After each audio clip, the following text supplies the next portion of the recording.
اعوذ باللہ من الشیطان الرجیم بسم اللہ الرحمن الرحیم ورفعنا فوقهم الطور، اور ہم نے بلند کر دیا ان کے اوپر طور پہاڑ کو، بمیثاقہم، ان کی عہد شکنی کی وجہ سے، وقلنا لہم ادخلوا الباب سجدا، اور ہم نے ان کو کہا کہ دروازے سے داخل ہو جاؤ سجدہ کرتے ہوئے، وقلنا لہم لا تعدوا فی السبت، اور ہم نے ان سے کہا تھا کہ ہفتے کے دن میں زیادتی نہ کرنا، وَأَخَذْنَا مِنْهُمْ مِيثَاقًا غَلِيظًا، اور ہم نے ان سے لیا تھا ایک پکا وعدہ، فَبِمَا نَقْضِهِمْ مِيثَاقَهُمْ وَكُفْرِهِمْ بِآيَاتِ اللَّهِ، پس ان کا اپنے عہد شکنی کرنے کی وجہ سے، وَكُفْرِهِمْ بِآيَاتِ اللَّهِ، اور اللہ تعالیٰ کی آیات کا انکار کرنے کی وجہ سے، وَقَتْلِهِمُ الْأَنْبِيَاءَ، اور بہت سارے انبیاء کو قتل کرنے کی وجہ سے، بغیر حق نہ حق، وَقَوْلِهِمْ قُلُوبُنَا غُلْفٌ، اور ان کے یہ کہنے کی وجہ سے کہ ہمارے دل پردے میں ہیں، بل طبع اللہ علیہا بکفرہم، بلکہ اللہ تعالیٰ نے ان کے دلوں پر مہر لگا دی ہے ان کے کفر کی وجہ سے، فلا یؤمنون الا قلیلا، پس نہیں مان لاتے ان میں سے مگر تھوڑے سے لوگ، وبکفرہم وقولہم علی مریم، اور ان کے انکار کرنے کی وجہ سے اور ان کے حضرت مریم پر بہت بڑا بہتان لگانے کی وجہ سے۔ سورۃ النساء کی آیت نمبر 154 سے لے کر 156 تک کی تلاوت ہوئی۔ وَرَفَعْنَا فَوْقَهُمُ الطُّورَ، اور ہم نے طور پہاڑ ان کے اوپر بلند کر دیا۔ ماقبل سے اگر ربط جوڑیں گے تو پھر بات سمجھ میں آئے گی۔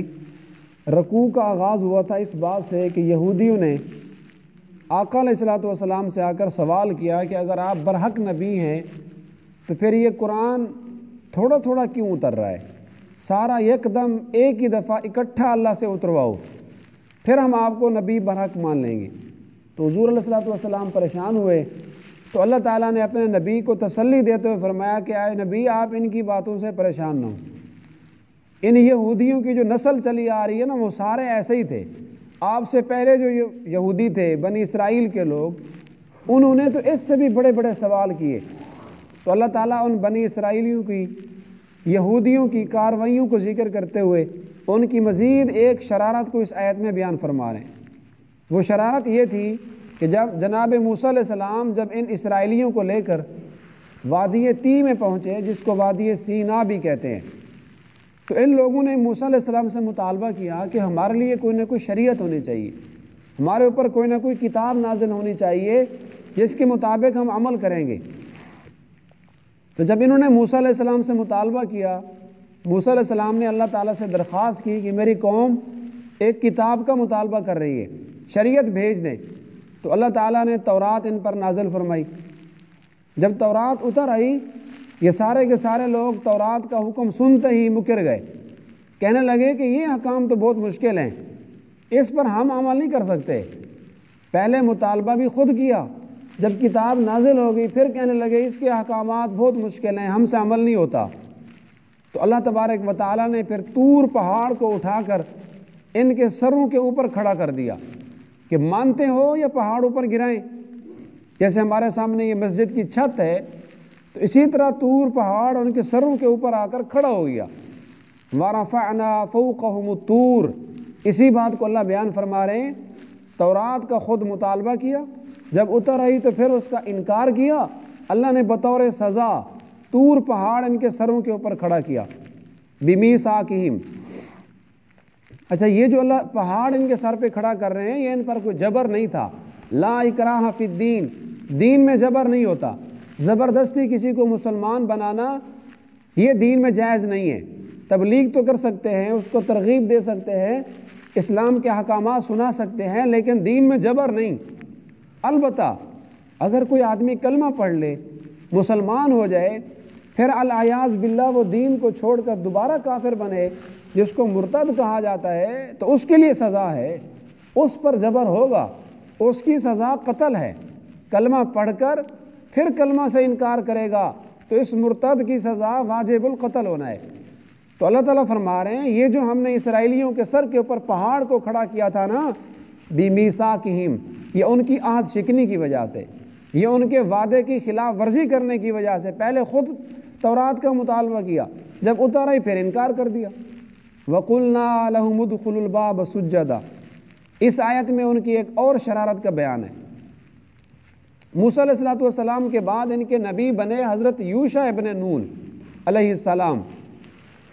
یوشع ابن نون نے ان کو حکم کیا کہ ہمارے سامنے ایک بستی ہے جس کا نام ہے بیت المقدس، تو بیت المقدس کے دروازے سے جب داخل ہونا ہے تو سجدہ کرتے ہوئے داخل ہونا ہے۔ پہلے زمانے میں جو بڑے بڑے شہر ہوتے تھے ان کے گیٹ بنے ہوتے تھے، بڑے بڑے دروازے، جیسے ملتان میں دلی گیٹ، بوہڑ گیٹ، تو اسی طرح بیت المقدس کے بھی دروازے تھے۔ یوشع ابن نون نے فرمایا کہ بیت المقدس میں داخل ہونا ہے، جس دروازے سے داخل ہونا ہے تو سجدہ کرتے ہوئے داخل ہونا ہے۔ لیکن یہ اسرائیلی، یہ یہودی جو اپنے نبی کی کسی بات کو ماننے کے لیے تیار نہیں تھے، جب اس کے دروازے سے داخل ہوئے، بجائے سجدے کے سرینوں کے بل داخل ہوئے، جیسے بچہ بیٹھتا ہے، بچہ چلتا ہے اپنی سرین کے بل، تو اپنے نبی کی بات کی مخالفت کرتے ہوئے سجدے کی بجائے سرینوں کے بل داخل ہوئے۔ اور ان کو کہا گیا تھا جب اس شہر میں داخل ہونا ہے یہ کہتے ہوئے جانا ہے، حطۃ حطۃ، اے اللہ ہمیں معاف فرما دے، اے اللہ ہماری بخشش کر دے۔ تو انہوں نے اس کی بھی خلاف ورزی کی، حطۃ کی بجائے کہنے لگے حنطۃ، ہمیں گندم چاہیے، حنطۃ ہمیں گندم دو۔ تو قول کی بھی مخالفت کی اور عمل کی بھی مخالفت کی۔ زبان سے یہ کہنا تھا حطۃ تو کہنے لگے حنطۃ، اور عمل یہ تھا کہ سجدے کی حالت میں داخل ہونا ہے، یہ سرینوں کے بل داخل ہونا شروع ہو گئے۔ وَقُلْنَا لَا تَعْدُوا فِي السَّبْتِ، اسی طرح ہم نے بنی اسرائیل کو ایک یہ حکم بھی دیا تھا کہ ہفتے کے دن میں زیادتی نہیں کرنی۔ اس آیت میں یہودیوں کی ایک اور کارروائی، ایک اور شرارت کا بیان ہے۔ اسرائیلیوں کو اللہ پاک کی طرف سے حکم تھا کہ ہفتے کے 7 دنوں میں سے 6 دن تم نے اپنا کاروبار کرنا ہے، دنیا کے کام کاج میں گزارنے، جو ہفتے کا دن ہے یہ تمہاری عبادت کا دن ہے۔ رات 12 بجے جب ہفتے کی تاریخ شروع ہو تو اگلے دن کی 12 بجے تک یہ جو 24 گھنٹے ہفتے کے دن کے بنیں گے، سنیچر کا دن، اس میں صرف اور صرف اللہ کی عبادت کرنی ہے اور دنیا کا کوئی کام نہیں کرنا۔ خاص طور پہ جو تم مچھلیاں پکڑتے ہو، مچھلیوں کا کاروبار ہے، خاص طور پہ مچھلیاں نہیں پکڑنی۔ تو اللہ تعالیٰ نے اسرائیلیوں کو منع کیا کہ ہفتے کے دن مچھلیاں نہیں پکڑنی، تو ان لوگوں نے اپنے نبی کی اس بات کی بھی مخالفت کی، ہفتے والے دن بھی مچھلیاں پکڑی تھی ہیلا بہانہ کر کے۔ وَأَخَذْنَا مِنْهُمْ مِيثَاقًا غَلِيظًا، حالانکہ ان یہودیوں سے ہم نے بہت بڑا میثاق وعدہ بھی لیا ہوا تھا۔ تو اے نبی آپ ان یہودیوں کی باتوں سے پریشان ہوتے ہیں، انہوں نے آپ سے ایک سوال کر دیا تو آپ اس سے متاثر ہو گئے، پریشان نہیں ہونا۔ ان کی نسل ہی ایسی چلی آ رہی ہے، اپنے وقت کے نبی سے بڑے بڑے عجیب و غریب قسم کے سوال کرتے ہیں اور اپنے نبی کو پریشان کرتے ہیں، لہٰذا ان سے متاثر ہونے کی ضرورت نہیں۔ فَبِمَا نَقْضِهِمْ مِيثَاقَهُمْ وَكُفْرِهِمْ بِآيَاتِ اللَّهِ، تو اللہ نے ان کے اوپر پھر عذاب بھیجے مختلف قسم کے، کیوں آئے؟ فَبِمَا نَقْضِهِمْ مِيثَاقَهُمْ، نمبر 1 عہد شکنی کرنے کی وجہ سے، وَكُفْرِهِمْ بِآيَاتِ اللَّهِ، اللہ تعالیٰ کی آیات کا انکار کرنے کی وجہ سے، وَقَتْلِهِمُ الْأَنْبِيَاءَ بِغَيْرِ حق، اور ناحق انبیاء کو قتل کرنے کی وجہ سے۔ بنی اسرائیل نے بہت سارے انبیاء کو قتل بھی کیا تھا، حضرت زکریا علیہ السلام، حضرت یحییٰ علیہ السلام کو قتل کیا، اور ان کا ایک علاقہ تھا اس میں 43 بستیاں تھیں، تو ہر بستی میں اللہ نے الگ نبی بھیجا۔ تو ان یہودیوں نے، موسیٰ علیہ السلام کی قوم نے ان 43 پیغمبروں کو ایک ہی دن میں قتل کر دیا تھا، اور پھر ان نبیوں کے ساتھ ان کے 170 حواری، 170 ان کے صحابہ کرام جو ان کے ساتھ آئے ہوئے تھے ان کو بھی شہید کر دیا۔ وَقَوْلِهِمْ قُلُوبُنَا غُلْفٌ، یہ یہودیوں کی ایک اور شرارت ہے، جب ان کا نبی ان کو کوئی بات کرتا تو کہتے ہیں ہمارے دلوں پر پردہ ہے، ہمارے دلوں پر غلاف ہے۔ غلف غلاف کی جمع ہے، جیسے قرآن مجید کے اوپر غلاف لگا ہوتا ہے، پردہ۔